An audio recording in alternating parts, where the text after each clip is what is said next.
ஒரு குழந்தை ஒரு ஸ்கூல்ல ரொம்ப நல்லா படிக்கிற குழந்தை, ரொம்ப நல்லா படிக்கிறதுனால டீச்சருக்கு அந்த குழந்தை மீது அபரிமிதமான பாசம். ஒரு நாள் டீச்சர் கேட்டுச்சு, உங்க அம்மா என்ன பண்றாங்கன்னு கேட்டுச்சு. குழந்தை சொல்லிடுச்சு, எனக்கு அம்மா இல்ல அப்படின்னு. டீச்சருக்கு இன்னும் பாசம் அதிகமாச்சு. ஒரு தாய் இல்லாத பிள்ளை இவ்வளவு நல்லா படிக்குத, அப்பா என்ன பண்றாங்க அப்படின்னு கேட்டுச்சு. உடனே அந்த குழந்தை சொல்லிட்டு, எனக்கு அப்பா இல்ல அப்படின்னு. என்னடா இது, அப்பா அம்மா இல்லாத குழந்தையா இவ்வளவு நல்லா படிக்குதுன்னு பாசம் அதிகமாயிடுச்சு. அப்புறம் டீச்சர் கேட்டுச்சு, அப்புறம் யாருதான் வீட்டுல இருக்கிறாங்கன்னு கேட்டுச்சு. உடனே அந்த குழந்தை சொல்லிச்சு, மம்மி டாடி இருக்கிறாங்க.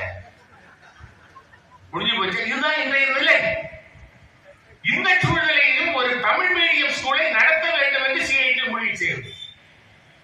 ஒரு நல்ல உள்ளம் படித்தவர் 100 ஆண்டு காலம் பழக்கம் பெற்ற அந்த ஸ்கூலை விற்கிறது என்று முடிவு பண்ணும் பொழுது சிஐடி தலையிட்டு அங்க இருக்கக்கூடிய சங்கங்கள் முயற்சி எடுத்து அந்த ஸ்கூலை சிஐடி பேர்ல வாங்கும் போது அந்த டீச்சர்கள் நினைச்சாங்க, இது இவ்வளவுதான், விளங்காது.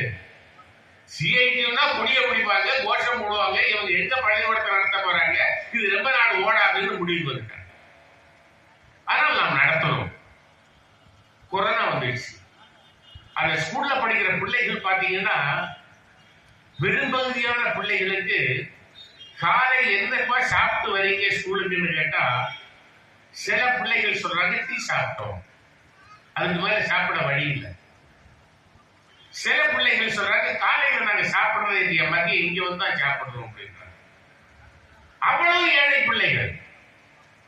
கொரோனா வந்த பொழுது ஸ்கூல் திறக்க முடியாது, பிள்ளைகளோடு பேச முடியாது, ஆனா பாடம் சொல்லிக் கொடுக்க வேண்டும். மற்ற பள்ளிகள் எல்லாம் ஆண்ட்ராய்டு போனை பயன்படுத்தி பாடம் சொல்லிக் கொடுத்தது.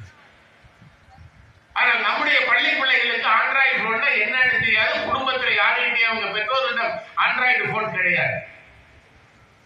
சிஐடி முயற்சி எடுத்தது போல 8வது 9வது 10வது படிக்கக்கூடிய பிள்ளைகளுக்கு நாம் ஆண்ட்ராய்டு போன் வாங்கி கொடுப்பது என்று முயற்சி எடுத்த பொழுது நம்முடைய டிரான்ஸ்போர்ட் சம்மேளனம் சொன்னது, அதற்கு எவ்வளவு செலவானாலும் நாங்களே வாங்கி கொடுத்துறோம் அப்படின்றாங்க.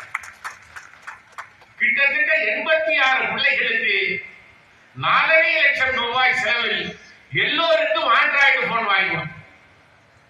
அந்த போன் கொடுக்கிற முயற்சியில மாவட்ட கல்வி அதிகாரியை கூப்பிட்டோம்.